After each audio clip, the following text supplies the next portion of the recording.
I'm going to say this again.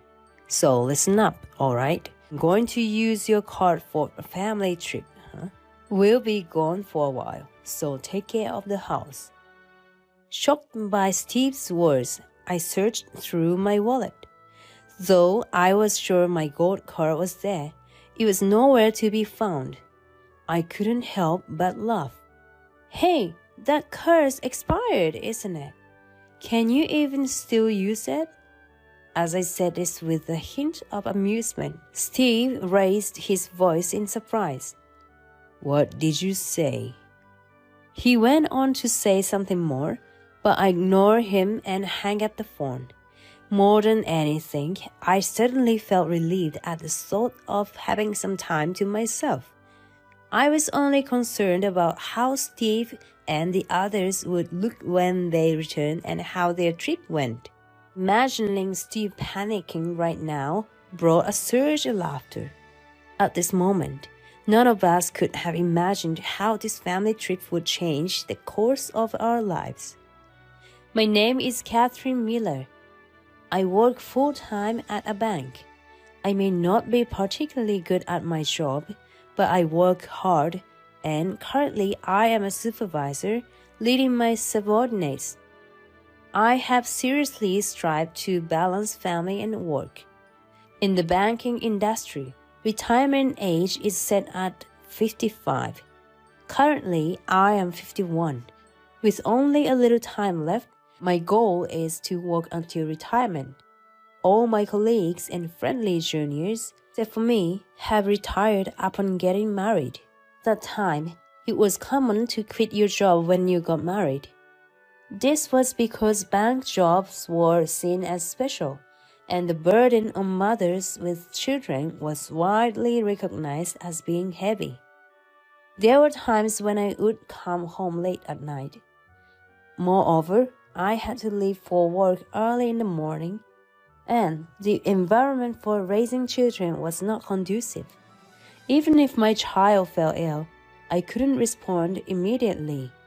In situations where I absolutely had to intervene, I would apologize profusely to my grudging colleagues and superiors and head home. There were many challenges and unpleasant experiences, but I couldn't quit my job. The reason was my husband, Steve. I met Steve through a friend. At that time, I was a 22-year-old new bank employee, not yet accustomed to the job and exhausted every day. Steve worked at a local factory and his earnest work ethic seemed very cool. Moreover, he had the capacity to cheer me up and taught me the mindset needed as a working adult, treating me kindly. It's important to show respect to those older than you. Seniors and superiors are role models, and the same goes for family. I always keep that in mind. Inspired by Steve's words, I started to take advice from my seniors and superiors seriously. As a result, I became a beloved figure among those around me, and I felt grateful to Steve. When I had become a bit more accustomed to the job, we got married. Honestly, I hesitated about quitting, but at that time, it was a given that a wife would quit her job upon marriage. It might not have been necessary, but it was a difficult time for women to continue working after marriage, so I was prepared to quit. However, Steve had a different view. What? Quitting the bank would be such a waste. Shouldn't I quit my job instead? What? Because your salary is higher. It makes more sense for the one with the higher income to keep working, right? He had a point. However, Steve's bosses and family opposed the idea of his becoming a stay-at-home dad. At the time, it was common for the wife to stay at home after marriage, not just in banking but in other fields as well. People who have nothing to do with this shouldn't butt in. Though Steve claimed to hold respect for elders in high regard, in reality, He rarely listened to advice from parents or seniors, preferring to push through with his own ideas. He was adamant about becoming a stay-at-home husband and quit his job immediately after the wedding ended. As a result, I couldn't quit my job. It's not that I disliked work, but I couldn't comprehend Steve's actions. Nonetheless, I had to accept the reality of living in this situation and started our married life with a bit of dissatisfaction and anxiety. Despite such a marriage, things went smoothly until we had children. Steve took care of the household and waited for me to come home late. Hence, I had no worry about having children. Then our first son, Max, was born, followed by our daughter, Natalia, the next year.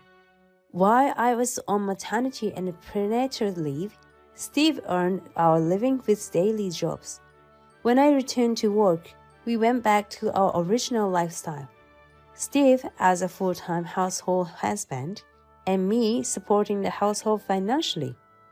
We've cooperated and overcome difficult situations together. Naturally, I thought we would continue to live the same way.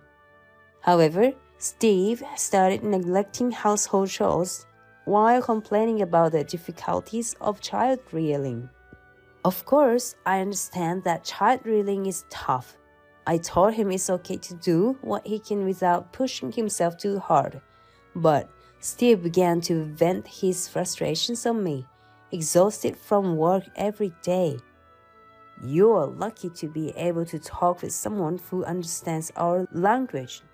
I'd be more relaxed working outside than this. That comment made me angry. Who was it that quit his job on his own accord? Deciding to have children was a mutual decision. Yet, Steve's words made it sound as if I was selfishly choosing to work. Then, you should work. What are you talking about? It's impossible to find a job that pays better than a bank employee. Are you kidding me? Steve refused to work, despite my suggestion, and complained as if it was his right. I believe that marriage requires mutual appreciation and respect. I am always grateful to Steve for diligently supporting us with childcare and household chores daily. However, I felt little appreciation from Steve for my work. In the midst of this, our children started attending kindergarten. But as they were not accustomed to group settings, they often caught colds, and just like others, our children fell ill at times. As he wasn't working, I naturally expected Steve, who was a stay-at-home dad, to take care of the children's health. However, that expectation was quickly betrayed. The kindergarten called, and it seems like Natalia has a fever. Can you go pick her up? I was surprised to receive this call at work. What? Why don't you go pick her up? Well, if I go, they'll think I'm not working, right? What are you saying? So, please, can you go pick her up? I was so taken aback that I was speechless with my mouth agape. I'm really asking you, please. Wait, what are you saying all of a sudden? But without listening to me, Steve quickly hung up the phone. I couldn't understand his behavior, caring about such things after not working since we got married. I tried to contact Steve several times afterward, but I couldn't get through. Although I couldn't comprehend his actions, prioritizing Natalia's health, I reluctantly asked my supervisor for permission to leave early to rush to the kindergarten. My boss looked displeased, but I begged desperately and hurried to the kindergarten. I'm sorry for being late. When I arrived at the kindergarten, running, Natalia's teacher welcomed us. It's okay. It seems like Natalia's fever has gone down a bit. It was over 100 Fahrenheit earlier. But still, please make sure she rests well. Understood. Thank you. I apologize for the inconvenience. I apologized deeply to the teacher while holding Natasha's hand. Will her father come as usual to pick us, Max? Yes, that's right. I need to take Natalia to the hospital. So could you please take care of him while I'm away? Yes, that's fine. It will be a relief for the mother, right? The father will come to pick her up after work. Although I involuntarily exclaimed, "What?" when I heard the teacher's words. It seemed that the teacher did not hear me. Well then, Natalia, take your time to rest. Bye-bye. Thank you very much. Despite the teacher's warning words, I got into the car with Natalia and headed to the hospital. The doctor told us it was just a cold. When we got home, Steve had come home early and without showing any concern for me or Natalia, he asked, "Welcome back. Should I go pick up Max?" Yes, I'll take care of Natalia, so can you go pick him up? Since I'm going out, Max and I will have dinner outside. You should just give Natalia some porridge. It would be a problem if Natalia's cold spread to me or Max. After saying this, Steve began to prepare to go out, and I was very surprised by his unbelievable behavior. Despite being tired from working since morning, leaving work early, worrying about Natalia, and taking her to the hospital, Steve was planning to go out without any concern. I was disappointed by his attitude and felt as though I had no allies, but I knew that I had to be Natalia's ally. With that thought, I diligently cared for Natalia as her fever rose again at night.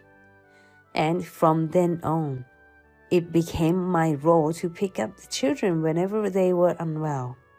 Steve would always say, "I can go in the morning or afternoon. I can say I'm on my way home from work in the evening." Because of this, I had to use my paid leave every time one of the children fell ill. I no longer had any paid leave left for attending their school events. I was truly frustrated that Steve did not understand my feelings. But I could not voice this because I thought the children might blame themselves, so I kept silent and endured. Gradually, Steve stopped doing household chores. While he did prepare meals, it was usually just ready-made dishes from the supermarket, and he hardly ever cooked. Despite claiming that raising children was difficult, it was always me who dealt with the kids when they were unwell. As the children grew older, the workload of child rearing decreased. But Steve continued to claim that he was contributing to child rearing. I no longer had the energy to argue. When the children reached middle school, Steve began to dine out frequently. He joked, "Max eats a lot. The food we had at home isn't enough," using our son as an excuse. If he had put in the effort to cook at home, there would have been no problem, but he did not. On the other hand, once Natalia entered high school, she began to cook meals for the both of us. She told me the reason she preferred not to eat out. "You know, eating out all the time might make me gain weight. Dad and brother seem to want to eat out, though." But I knew she was also considering my feelings. I wondered how many years it had been since I could enjoy a home-cooked meal amid my busy work schedule. I always ate Natalia's cooking with gratitude. Years later, the children graduated from university, found jobs, and even got married. Max's wife, Camelia, was a very calm and beautiful person. Max was smitten with her, and Steve liked her very much as well. Steve would say, "Unlike you and Natalia, Camelia is really beautiful, huh? I'm really envious of Max for getting such a good wife." Both Natalia and I were put off by his attitude. Meanwhile, Natalia's husband was a wonderful person, but Steve never praised him. And so I ended up living with Steve again. I was still actively working, and Steve was not at an age that could be considered very old. I thought about asking Steve to help with household chores now that child rearing was done, but he had slacked off for so long that he couldn't suddenly start. In the end, I balanced work and household chores, continuing to support Steve. Although my dissatisfaction was mounting, I made an effort to avoid any outbursts. Then, one day, during work, my smartphone rang. Steve knew I couldn't use my phone at work, yet he called. After work, when I realized it was Steve, I called back worriedly. "Is something wrong?" It seemed that someone was outside, as I could hear a familiar chime sound coming from there. Steve said excitedly, "Oh good, the call connected. I've arrived in Cancun." "Huh? Cancun? What are you talking about?" "My family vacation. That's why I borrowed a card." Steve seemed in high spirits, but as usual, his words were not enough to understand what he was talking about. I was confused. "Wait a minute, can you explain a bit more? What do you mean by card and Cancun?" However, Steve mockingly laughed at me and said, "Are you stupid? I'll say it again, so listen carefully.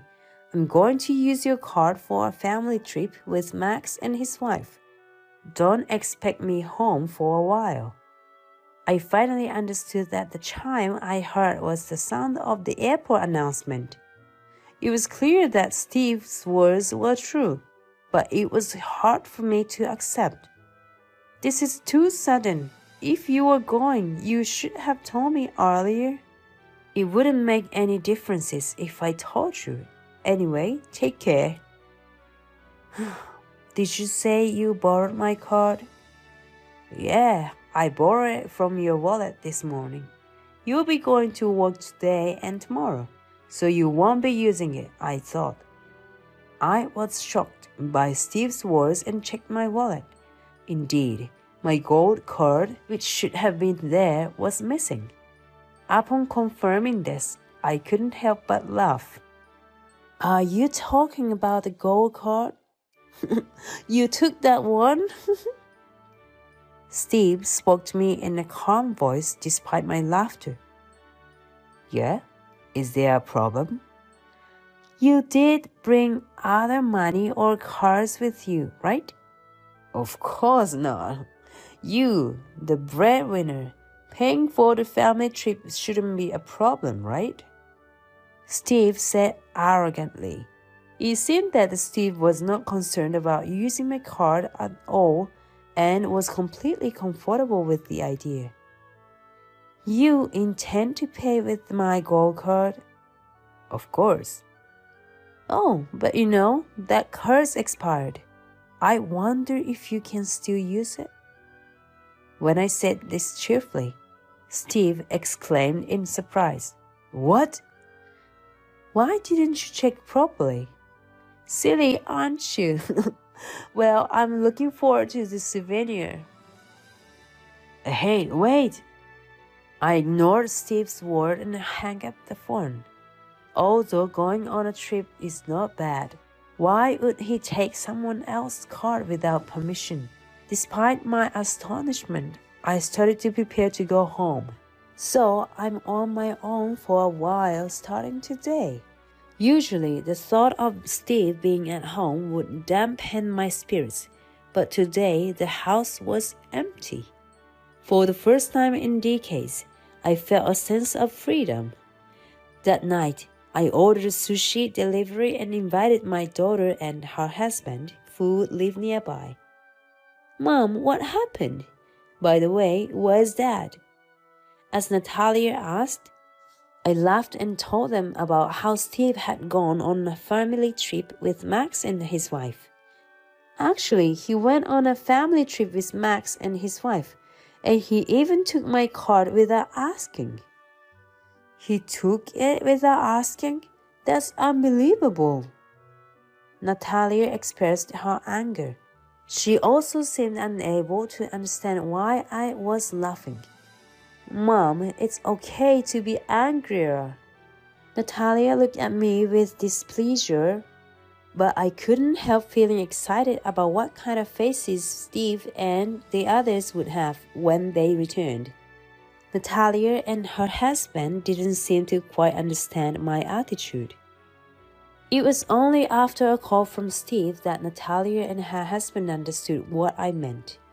I had tried to call Steve back after that incident, but he had ignored my calls until now, finally deciding to call me. Look, it's a call from Steve. What's going on? I gestured with my eyes to Natalia and her husband and answered the phone. As I suspected, Steve was in quite a predicament. I finally got through. Why didn't you tell me? Because of that, I've been in a real mess. He seemed to have called me several times. Since I hadn't looked at my smartphone at all after receiving the sushi, Steve was upset that I hadn't noticed his calls. I bet. I responded lightly. I bet? Don't talk like it's none of your business. I could easily imagine Steve turning red with anger. So, how are you managing with money and food? I asked because I was concerned. Steve stumbled over his words.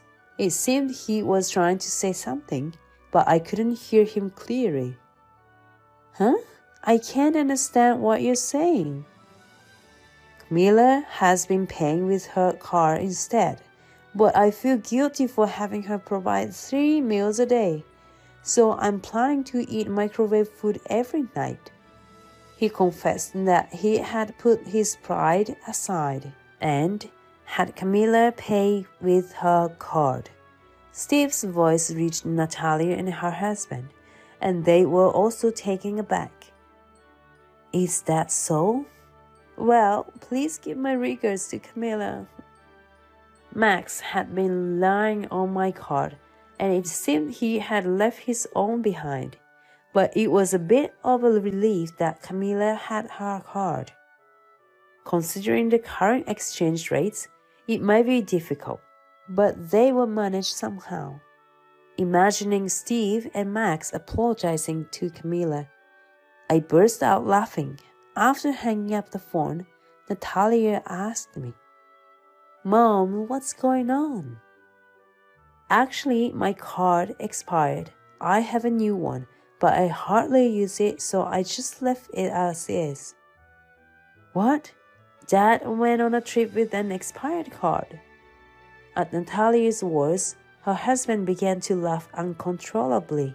I felt the laughter welling up again. And then Natalia was also laughing. It was truly a delightful and fun night, enjoying delicious sushi. With smiles and laughter filling the air, I felt happy. If Dad's going to be away from home for a while, and you'll be alone, Mom, why don't you have dinner with us? Really? Yes, please do. Natalia's husband also said with a smile. I took them up on their offer and spent some enjoyable days.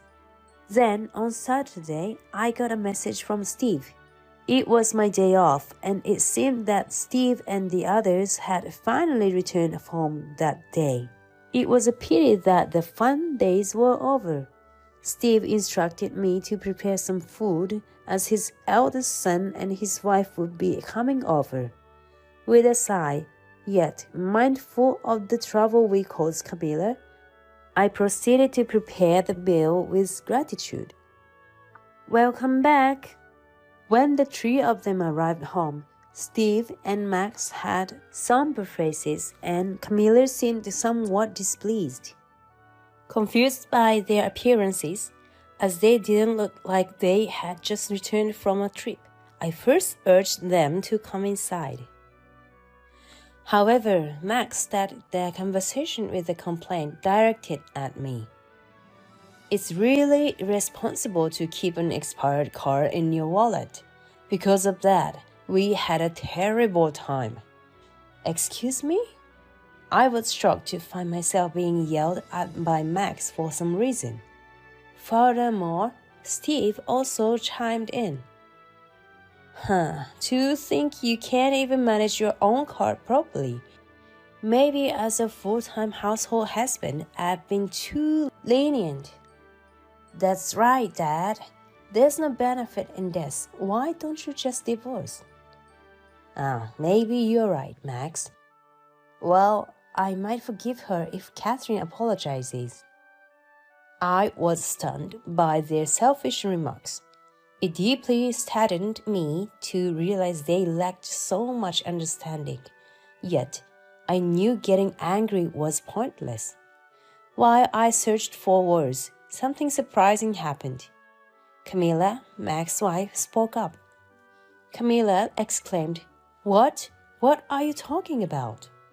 Camilla sternly addressed Steve and Max. What? I have to make sure Mom understands too. It must have been hard for you as well. I can't believe you're such a person. We were all shocked by the roughness in her voice, as we had never heard her like this before. Unintentionally, we all looked at her. Then Camilla turned to me and apologized. I'm truly sorry. What's wrong? I can't believe I almost used your cards without saying anything and left you behind thinking you joined a family trip I had no idea about. I'm sorry for leaving you alone along with these two. Camilla's apology was unexpected. She didn't know anything about it. I realized that the trip, which she thought would include caring for her father-in-law as well, must have been tough for her. It's not your fault, Camilla. Look up.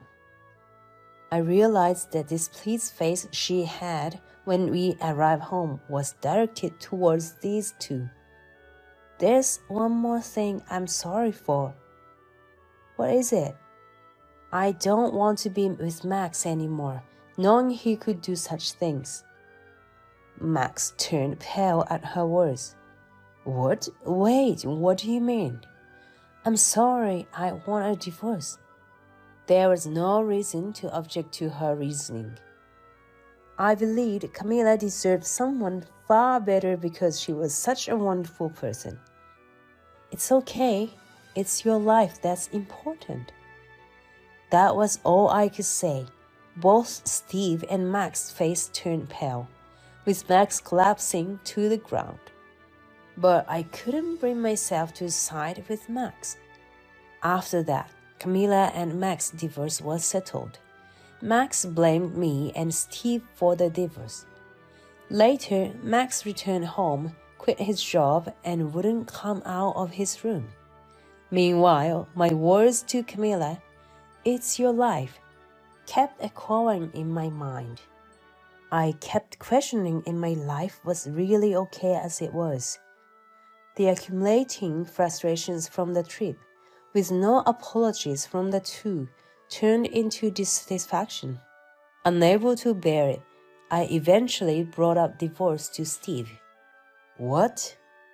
He glared at me, his face turning red, as if to suggest I had lost my mind. Exactly as I said. When you came back from the trip, Max suggested I should get a divorce, right? You said you might forgive me if I apologized. But when I thought about it the other way around, even if you apologized to me, I realized I couldn't forgive you. What are you talking about? Your card was declined, so I have nothing to apologize for. Do you think it's just about the trip? I can't take back my past, but I refuse to let you or Max steal my future. These words came out unexpectedly. but perhaps they were my true feelings. In a fit of anger, Steve yelled, "I can't stand being with such an old hag. I'll divorce you." And so our divorce was smoothly finalized. Since I couldn't live in the house that was handed down from my ex-husband's parents, I decided to start a new life with Natalia and her husband. However, about 3 months after the divorce, Steve came to me. "I'm sorry, please come back. I was out of my mind then. Can't we start over?" It seems Steve finally understood what life would be like without me. Without me, he could not lead the same life as before. It was clear that he was at his wit's end trying to support Max, who had become a recluse all by himself. Who would return? I don't want to lose the happiness I've finally obtained. I turned down Steve's offer. He seemed a bit irritated, but Natalia and her husband stood by my side. Then, 6 months later, Natalia's husband was transferred and we were set to move far away. I had resolved to pursue a new happiness and a new life. Fortunately, I was also transferred to the same town, so I could continue my job without quitting. This would mean I'd never see Steve again. He didn't know where we were moving to, and I imagined his life would become even more difficult. A neighbor friend, who I had known for a long time, told me that Steve had started working in a supermarket, stocking shelves. Having not worked for so long, his job options were limited. At first, I felt relieved to hear that Steve had started working, but I was later shocked by the subsequent events. Steve, it turns out, had visited our former apartment multiple times, each time resulting in the police being called. This led to complaints at the supermarket, making it difficult for him to keep his job. It's not surprising that the people wouldn't want to go to a supermarket with someone like that around, as nobody wants to be involved with stalkered or troublesome individuals. Still, I hope that Steve will continue to work positively. Since he never thanked me for working, the only way for him to regain a human sense of appreciation is to experience the hardship of work himself. Meanwhile, Natalia and her husband, having no plans for further transfers, decided to buy a new house. Her husband successfully got a mortgage from the bank, and I am grateful they are willing to let me continue living with them. Furthermore, they are expecting a grandchild next year. I have to pour all my love into my grandchild to make up for what I couldn't give to my children, I said with a laugh, to which Natalia replied somewhat annoyed, "Mommy, we received plenty of love from you. You worked hard, managing both a job and taking care of the house and us. I want to be just like you." Hearing those words, I teared up with joy. We, as a family, continue to respect and appreciate each other, hoping to share many more happy days together.